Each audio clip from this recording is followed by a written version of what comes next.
Ngisathanda ukuthola umbiko la kuthiwa i-game between i-Marumo Gallants FC versus Orlando Pirates isiphostponiwe ngeyisadlalwa ngomhla ka-3 December. Abaningi bebazi ukuthi i-Marumo Gallants izodlala ne-Pirates ngomhla ka-3. Kuthiwa i-game isishintshiwe ngeyisakwazi ukudlalwa but ama-dates bazowasho soon yabo, bazowa-communicate soon. Uthola lo mbiko nje kwi-page la i-Marumo Gallants FC. So i-game bafethu i-postpone izonazisa futhi ngintshela ukuthi i-match izoqhubeka nini yabo. But I'm sure i-match izowenzeka ngawo December. I don't think i-match izopostpone until next year yabo. Izowenzeka ngawo December. Ngeke ngazi ke nini no December yabo, because kubusy nje ngempela kule festive le, kubusy.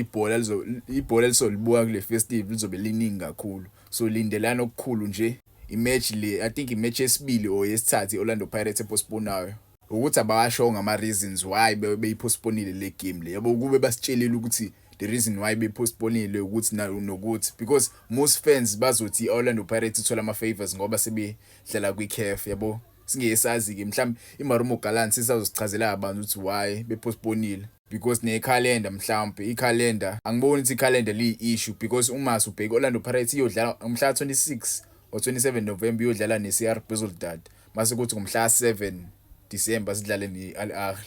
Ngeke uzusho ukuthi mhlambe i-calendar le-CAF ilona elisiphazamisile, because le game le ibi-schedule for 3 December yabo. So ngangitshela ama-comments mhlambe ukhona owazi ukuthi why le game le ipostponiwe yabo. Ngajabula ukwazi ungitshele ngama-comments lapho.